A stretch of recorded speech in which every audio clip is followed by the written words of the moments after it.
and welcome to my latest video. In this video I'm going to be showing you how to paint the mighty Stab Grot from the Dominion box, which Games Workshop kindly sent me. So he's probably the smallest model in the box, but I think he also looks probably the coolest. I started off, he's completely glued together. He comes in I think 3 or 4 pieces. So completely glued together and then primed with Scale 75 Surface Black Primer. This primer is very matte. I think you can see that quite clearly in the video because it looks, the light isn't reflecting, leaving shiny surfaces on there. So it can be a little bit harder to see some of the shine points, because one of the tips for, I'm going to be painting it in non-metallic metal. So one of the tips that you usually do is you hold the model under the lamp and you can see how the light shines off of the surface, and a slightly more satin surface makes it easier to see those shine points, whereas in this case, because it's so matte, it's harder to see that. I mean, it is still there a little bit. You'll see roughly where the light will fall, but it's not going to be as easy to work out, but I don't think it's that important, and hopefully as the video goes on you'll see that I manage fine anyway. It's just a case of deciding on your light direction, and in my case it's slightly above and to the left, and working out all the light from that starting position. So just to get going, I'm using some Vallejo model colour German grey. Now you don't have to use German grey, it's just a random dark grey colour that I happen to grab. You can just mix one you want yourself if you want, just get some black and white, make sure it's on the darker side. And all I'm doing is just kind of scrubbing the paint onto the model. So I am paying attention to the lighter points. So if you look on the shoulder and the forearm, the light, kind of the big light volumes are in the area that will catch the most light. So remember, the light's coming from the top left. So it makes sense that the sort of rounded part on the shoulder, slightly upwards, is going to catch a lot of light. But don't forget, you've got to paint the whole shoulder, and same for all the armor parts. You can't just leave bits unpainted and say they're in shadow. So you pay more attention, you make the color more opaque on the highlight parts, and then as you get further around into the sort of more shadowed areas, you just do more sort of a scribbly motion, so the marks are further apart, and it's very similar to stippling. So if you've ever tried stippling, what you'll find is the closer the dots are together, the more opaque the color will be, and then as you kind of spread the dots further apart, it looks like the color is fading out, and the background color will then kind of take precedence. For the paintbrush I'm using is a size 00 Artist Opus. It doesn't matter too much. I prefer to use smaller paintbrushes. But if you're happy with a size 1, size 2, whatever, as long as it's got a pretty good point on it, you should be all right.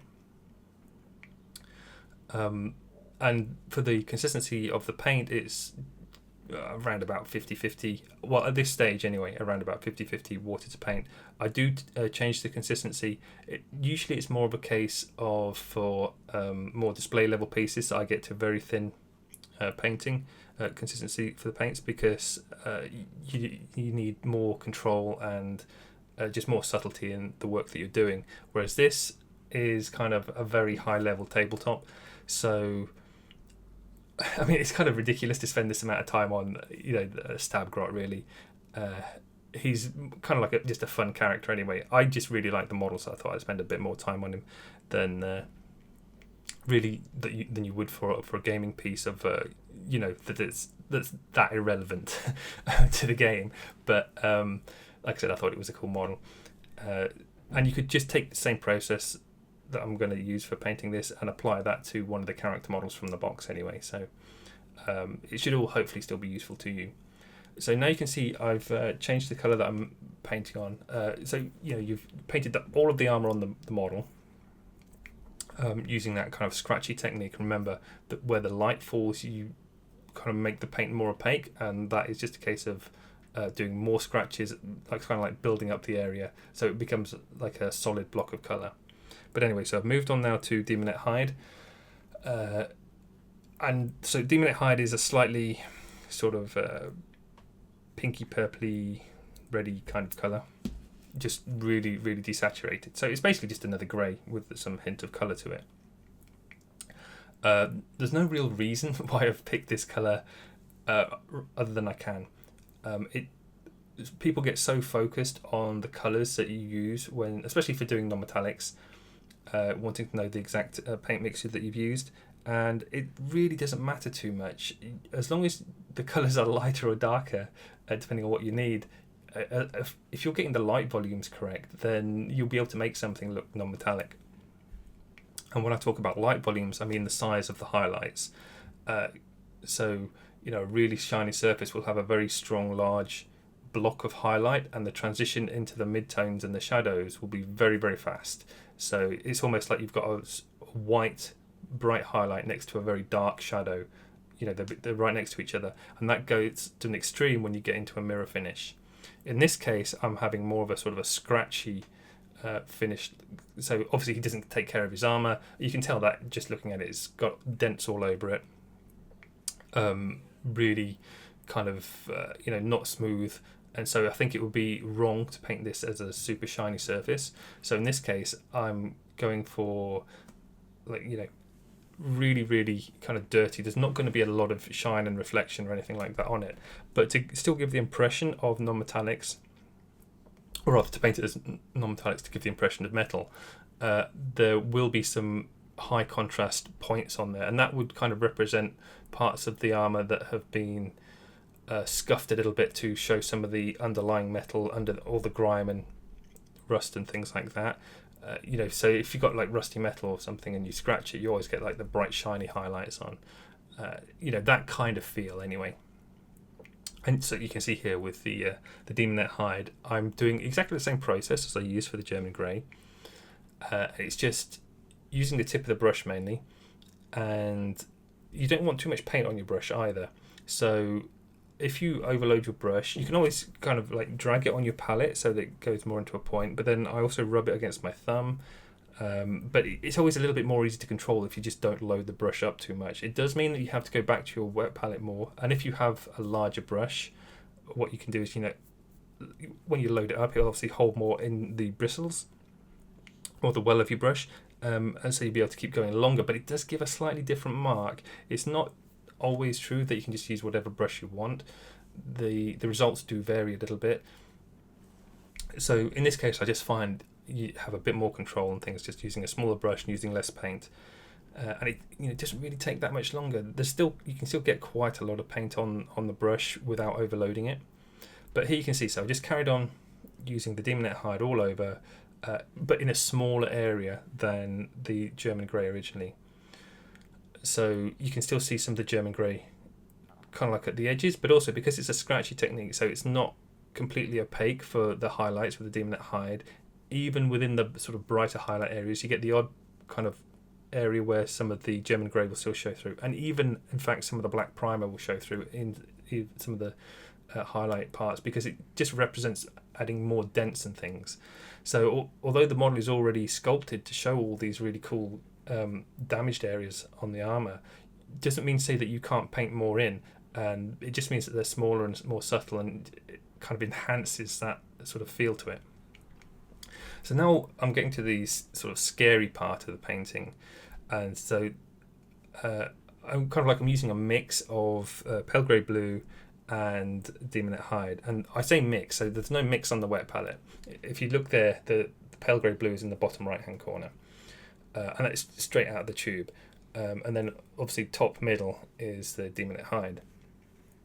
But when I say a mix, what I do is sometimes I'll put my paintbrush back into, say, the Daemonette hide after I've been using the pale grey blue, and I won't have cleaned the paint off in between doing that. So what happens is then the paint will mix as I apply it to the model, and you get like kind of transition colours as well. It just helps just at the edges of the transitions to kind of blend them in a bit, because really all the scratchy marks that you're doing, they should, because of sort of, as I explained earlier with the stippling technique, as you kind of spread them out further, it should give that sort of transition. But even then, the pale grey blue is quite a big tonal jump, lighter than the Daemonette hide. So there might be a few cases where you just feel it looks a little bit too much.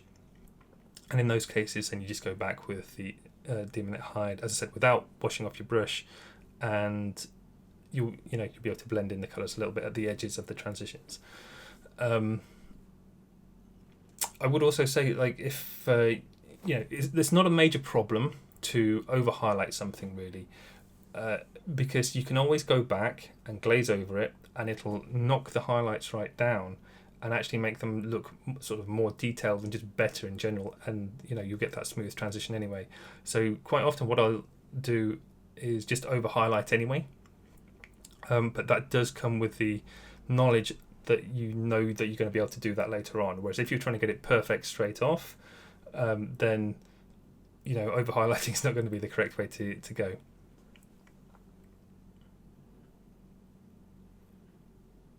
So there you can see, as well as just adding a little bit more water to the wet palette. That was purely so that I can keep the paint flowing a bit longer. Sometimes you need the paint slightly thicker, sometimes slightly thinner.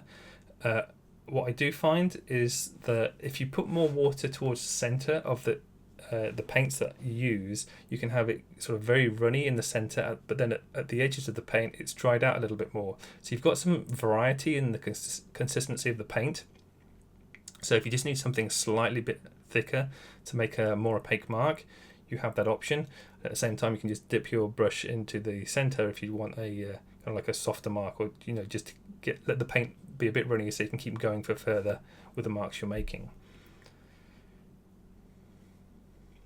So now I'm using white. Now normally I use P3 Mono white, but everyone's like, do you ever use other whites and things? It really, as I said, it really doesn't matter too much. So this time I'm using Model White by Vallejo. Kind of works just as well. I kind of prefer the P3 Mono White as well because it's in a big pot, kind of like the old Games Workshop pots used to be when I was a youngster. I just find it easier to control the exact amount of paint that I want to use, to take from the pot, because with droppers you put a drop down and it's harder to get a very precise amount. You get like a drop of paint basically, whereas when I'm taking it from a pot, you can take exactly as much as you need. So especially for mixing paints, I find I can just be a bit more precise. It really doesn't matter. Whatever way of painting you prefer, and whatever bottles you prefer, just go for it. It's all about being comfortable really with how you're painting. So don't just listen. There's always this thing, dropper bottles are the best. You've always got to get dropper bottles and this kind of thing. I use a lot of dropper bottles. I use a lot of paint pots. It doesn't make any difference really. So you can see, as I said, going up to the white highlights.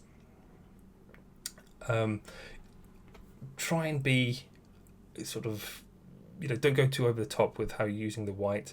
The white is to represent the shiny parts on the metal. If you start going too heavy with the white, you're going to really diminish. You're going to get diminishing returns. So the more that you add, the less effective it is, because you're working on the fact that the white is a high contrast against the sort of the dark colours on the model. So if you add too much white, then there's less dark for it to show up as white against.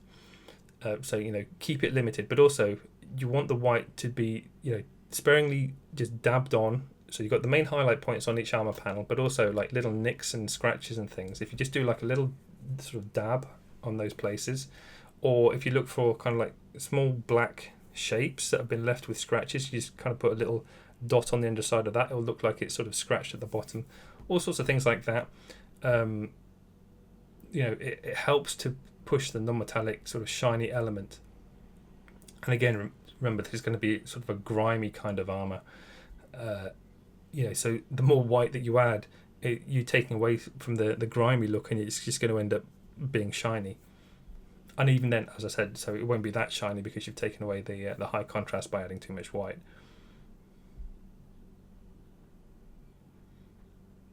So when you add these bright highlights, you're sort of looking for very specific points on the model. Now on the shoulder pad and the forearm, it's probably a little bit easier to spot where to put these, because obviously, on the highest point of the highlight on the curve, that's where it goes.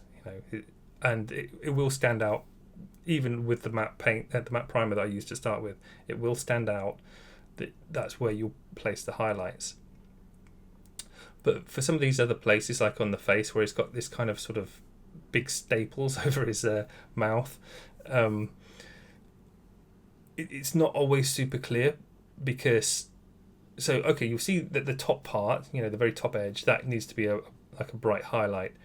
But the thing is, if you just do like a transition from dark at the bottom to light at the top, you're going to leave the bottom part of the staple unpainted. So what you need to do is paint the bright highlight at the top, but then kind of like go all the way around the staple, so it has like a bounce highlight going around it, just to define the shape a bit. It's not always completely realistic, but it does mean that you'll be able to see some of these details on the model. Because again, you can't just leave areas in shadow that are unpainted. I know if you look at...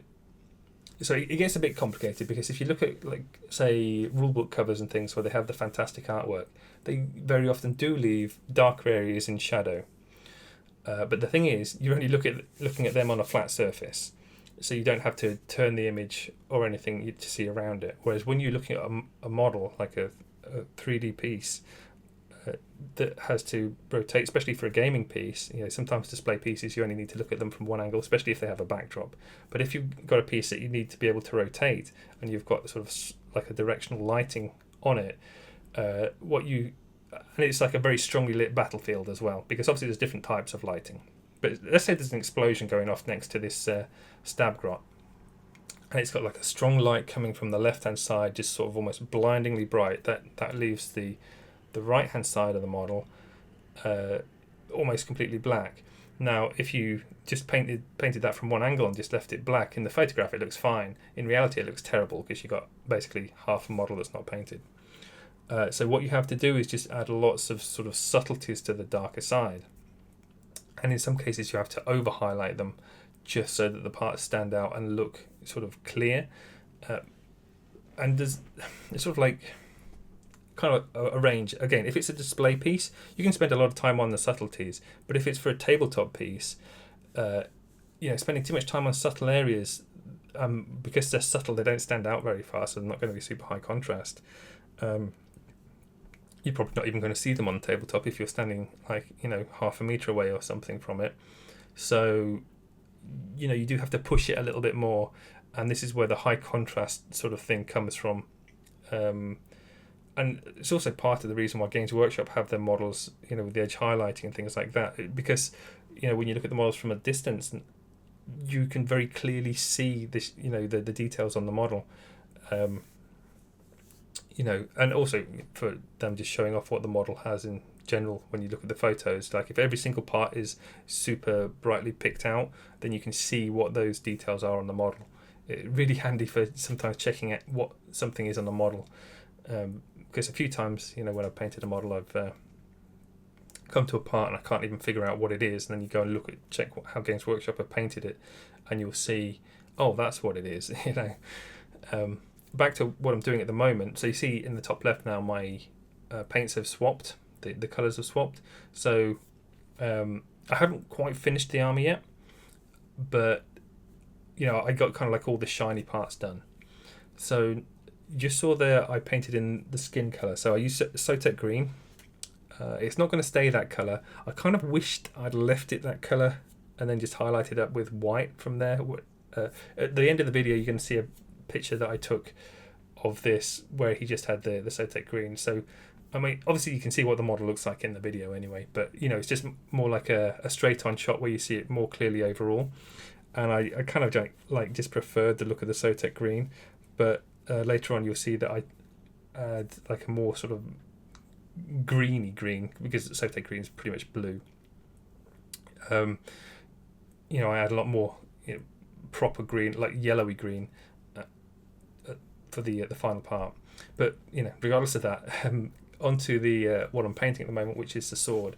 So if you look on the wet palette, the top right hand side, these are the three colours I'm going to be using mainly, and that's neutral grey, ice yellow, and white. What you're going to find is that by the time the sword's finished, it doesn't look that dissimilar in colour to the armour. And so part of that is I just wanted to show how, again, little importance all these variations in colour really matter, as long as you get the light volumes right. But at the same time, it is just interesting painting different surfaces with different colours slightly, just to represent those different surfaces, to make things stand out a bit. Because not all metal is going to be the same colour. It's highly unlikely that whoever made the armour for this guy, also made the dagger. Like, it's all just junk that he's wearing. So, it could be just like the dagger could be a bit of a shard of something that he jammed into a hilt. Anything like that. So, it could all be from different places, different ages, different levels of weathering. So, it is more interesting to separate out the different surfaces a bit. I did use Mournfang Brown for kind of like some stippling on the blade, on the flat of the blade, right near the hilt. So it looks like it's a bit, again, uncared for and weathered, going a bit rusty. And if you look on to the right hand side on the wet palette, there's some I think it's Firdragon Bright that I've used. It might be Trollset Orange. It doesn't really matter too much anyway, but it's like an orangey colour. And that'll just be for to push the highlights a little bit.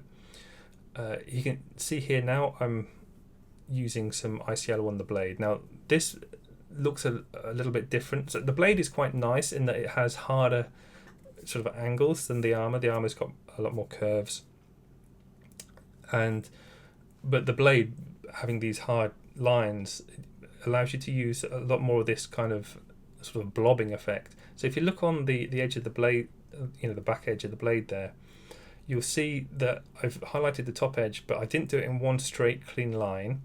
I kind of like blobbed it along. Now the blobs will represent sort of, two things. One, the glare. So if you look at metal when it's shiny and catches the light, it has a sort of glare effect.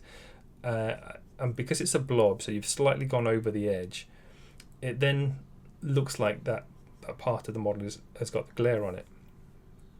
But also because you have these sort of darker parts and lighter parts, it suggests that some, that edge isn't even as well, so it will have dents and scratches and things all the way along it. If you look on the sharp edge of the blade, so I've used very much lots of vertical strokes. They're all pulling towards me. It's a lot easier to paint like this. Pulling the brush towards you get a much cleaner line. I'm just flicking backwards and forwards again between the neutral grey and ice yellow. I don't want a very polished blade. Again, I don't think he's going to be taking care of his equipment. He's probably too busy killing greater demons or something. And I've just basically picked like sort of a shine point on there. Now this is something that you're just going to pick at random. You can put it anywhere on the blade really, but I picked it sort of roughly in the middle, like the big chunkiest part, because why not? And it'll allow me to go darker either side. Partly because if to the left hand side, so I want that to be darker, because then that'll be will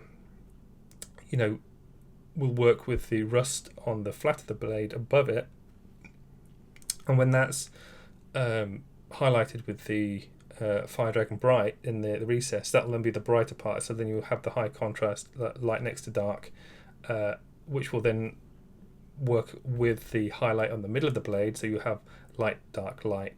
It just helps, that high contrast thing makes things stand out a bit better. Here you can see, again, drawing towards you the brush strokes. If you use a very small amount of paint, as hopefully you can see that, I'm just dipping the very tip of the brush into the paint. You don't see, but like off screen, I'm just rubbing it on my thumb. And then when I'm pulling the paint towards me, it's kind of like very sort of soft, that the mark that I'm making. So because there's not much paint there, it's almost like dry brushing on a very small scale. And it just sort of helps get very sort of quick, easy, translucent transitions on there. Like, they're not perfect, they're not going to win you golden demons, but they will they work as a transition. They are quick, and they just add a little bit more of like a not a perfect shine. You want that sort of still kind of textured finish to it. Obviously I'm using white here now, so it's white on top of the ice yellow. So to start, the ice yellow, it does look a little bit yellowy, which it kind of goes against the highlights on the armour, because those don't have any yellow in them. And really, if you're adding yellow light, then you should be doing it to all the highlights on the model if you're using light sourcing, because it suggests it's a warm light hitting the model. But by adding the white on top of it, you really pull away a lot of that yellow in the colour, and it's just kind of like a hint that's left there. I mean, it doesn't exactly work like that because, as I said earlier, like it could be a different metal, so it could have different kind of colour properties to it. But because the final highlight is white, then that still matches the highlights on the rest of the armour as well. So here I'm using the Firdragon Bright in the recess on the flat of the blade. Just pumps up the colour a little bit. Again, not super realistic. So, I mean, it is realistic that this flat part of the blade is going to be more rusty because it's not going to be cutting anything. And you can see I put the odd scratch going across it as well. One, because it adds detail and high contrast. And, just makes it more interesting. But, if you look on the left-hand side of the flat of the blade, having it rusty closer to the hilt, that's not necessarily realistic. It would be rusty all the way along. But it just looks better like this because of, again, the light next to dark sort of thing. So now I'm using the Mournfang Brown again. You can see it in the top left-hand corner of the wet palette. I have watered it down quite a lot. It's around about 3 parts water to 1 part paint, maybe, I say like very roughly. It's just a case of just using a small amount of paint again on the tip of your brush, and you have much more control about how you do it. Try not to get any on the white. It'll stand out so strongly and be a bright colour. You want to keep it in kind of like the mid-tones and the shadows. It will work as a glaze as well. So going from the mid-tones into the shadows, it'll kind of like soften everything a little bit. But basically just looking to put it in the recesses. So I'm adding grime to it, but it's also adding like an interesting colour as well.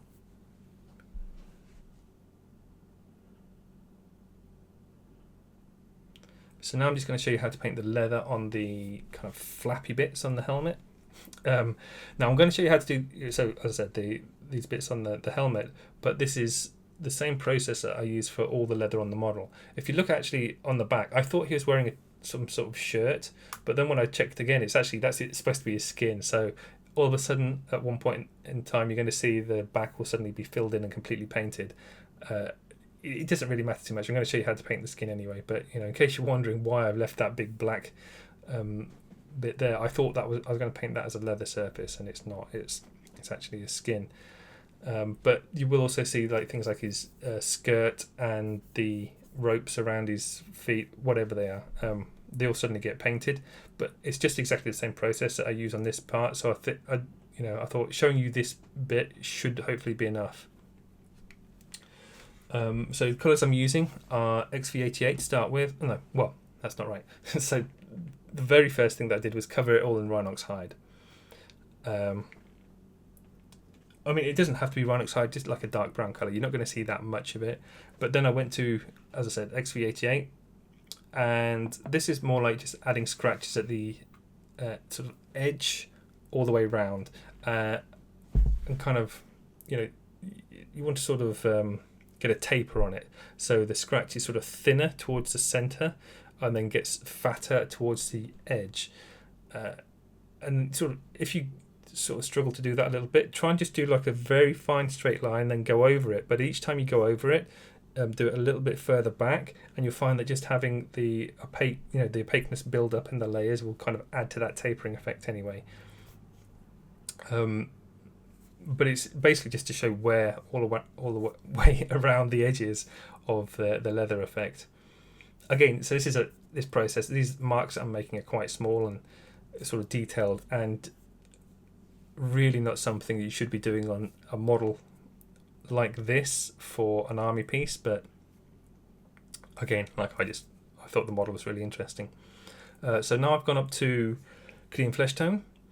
Now you can, so I talked earlier about over highlighting areas, and that's basically what I'm going to do on the leather here. The Cadian Fleshtone, so it looks very fleshy, sort of coloured on the wet palette. When I apply it to the model, it looks a lot lighter, and that's basically because of how much dark, the Rhinox hide base colour sort of it's so dark that the main thing that you see when you apply the Cadian Fleshtone is the fact that it's a lighter colour, so it just looks light. But if you keep working it in and layering it up, it will become more of a fleshy colour. And then I've got some Cadian Fleshtone mixed with a bit of white. You could use Kislev Flesh, you could use Ushabti Bone, it doesn't matter, just a lighter colour. And just picking out little bits at the edge. So I was talking about the tapering, where it's thinner sort of further in on the leather piece, and as it gets towards the edge it becomes a bit fatter. When those bits touch the edge, then you put these little dots around and things. It kind of enhances the scuffed look at the edge of the leather piece. So just to kind of transfer this technique onto the skirt, like I just did exactly the same process for that all the way around, but I used the very bottom edge of the skirt as the main point that gets lighter. So it's darker towards the waist, then as it goes further down it gets lighter and lighter, but exactly the same sort of marks and things. And for all the ropes that I did, I used the same colours just because I'm lazy.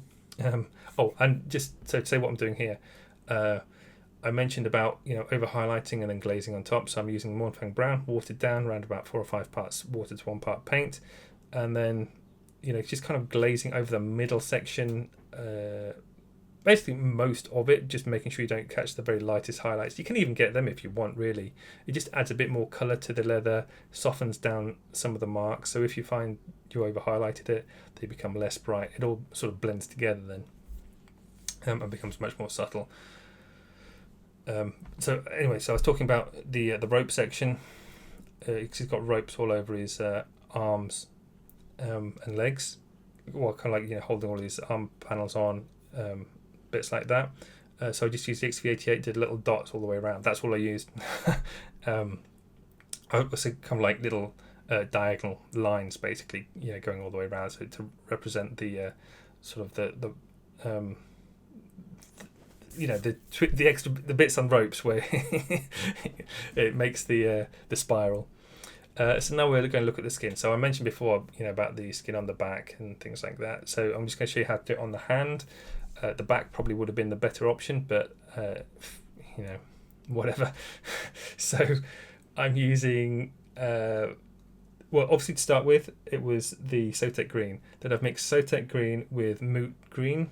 If you look in the bottom right, that's a very small amount of Moot green. Then if you look at the very top, it's more sort of 50-50-ish. And then if you look on the left, the big blob, that's pretty much just Moot green. The exact mixtures don't matter. You can do as many transitions as you want, going from Sotek green up to Moot green. And if you want, you can even take the Moot green a little bit lighter and add some white to it. In fact, I might have actually put a little bit of white in the Moot green on the big blob as well. And it's just a case of layering it up. Keep the paints quite thin. The Sotek green is pretty translucent anyway, so it makes it a little bit easier. But if you keep the paint thin down, so around about 2 parts water to 1 part paint, as you layer up, you'll get sort of a softer transition between the different layers.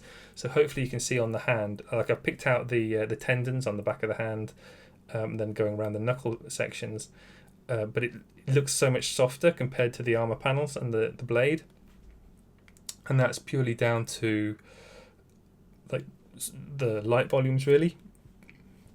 So you can see it's like a very soft transition going from light to dark, whereas if you look on the armor panel, it's like a very quick transition going from light to dark.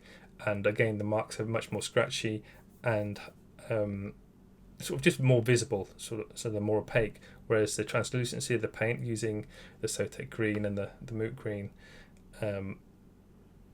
just allows these much softer transitions, and it keeps the surfaces different.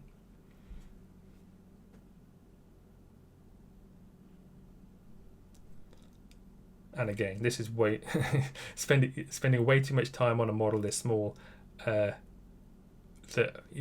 haven't checked the rules. I just imagine that he's not a big deal in the game.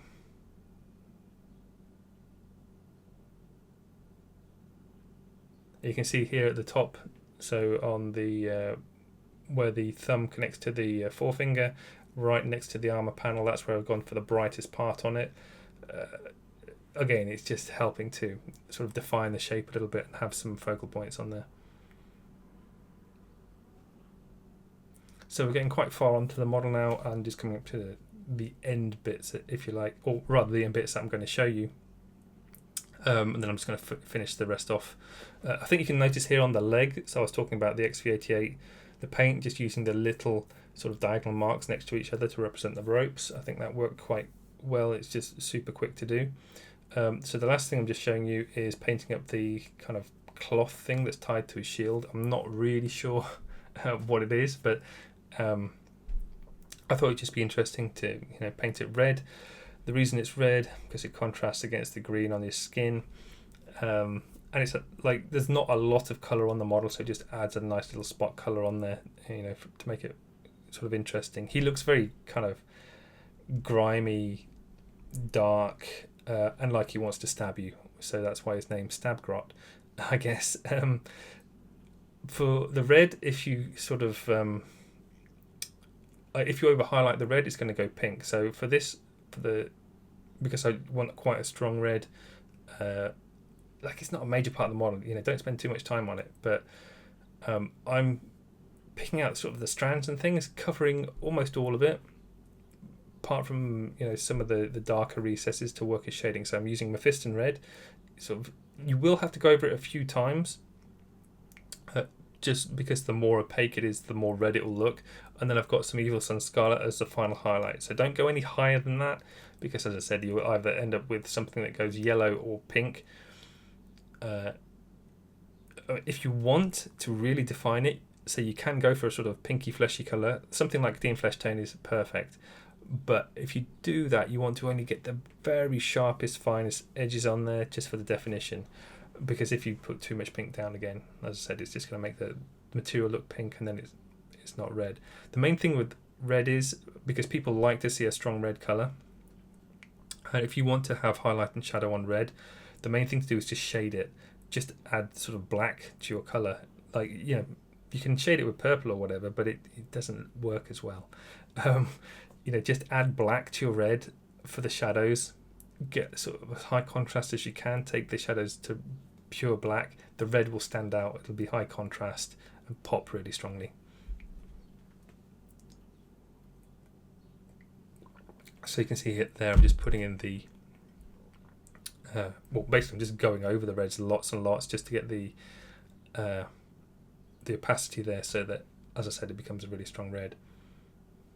You will also notice with red, when it's wet, it looks like more red, and as it dries, it sort of fades a little bit. You can't do anything about that, unless if you give it a coat of gloss red, it's going to look great, really sort of bright and red, but then you've got a glossy material.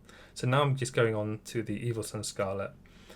I know it looks a nice red, just be a little bit careful. It does have an element of orange to it, so the more of this that you add, you're taking away some of that lovely Mephiston red, and it kind of becomes less red. So you're just keeping this on the very sort of brightest areas, but make sure you leave plenty of the Mephiston red visible. I think you can just about see there what I'm talking about. It adds that sort of hint of orange to it. But again, sort of very quick and dirty, but it gets the job done. So here's what I was talking about earlier, where I said I took a photo of the model with just the Sotek green on the skin, and I kind of preferred that. I mean, I know it's not finished. Like, if you spent a little bit of time highlighting up the skin, just adding white to Sotek green, I think that probably would have been maybe more interesting. But anyway, here's the final piece where I've done his sort of like little leather skirt, and then I put a bit of just dry brush at the base and put some dark sand from Forge World on there. Pretty quick and simple, really. I mean, as I said, I know it's a lot of time to spend on a model like this, but I'm more of a painter than a gamer anyway, so I enjoy painting them. But anyway, so that's the end of how to paint it, pretty much. Again, thank you to Games Workshop for sending me the box. I will probably paint a couple more models from it as well, so if you're interested in that, subscribe, and I'll be putting more up. But I've got loads of other things to be painting to come up on videos as well. And also, don't forget that I have my Patreon and my personal website, where I have like hundreds of hours of video tutorials where I push the painting standards a little bit higher. It's more for kind of like high-end painting, really, with an aim to, possibly entering Golden Demon on pieces and things like that. At the moment, I'm working on the Soulblight Gravelord vampires, so things like Lady Annika, you may have seen on social media. It's all quite interesting anyway. But anyway, that's the end of the video. Thank you very much for watching, and I'll see you next time.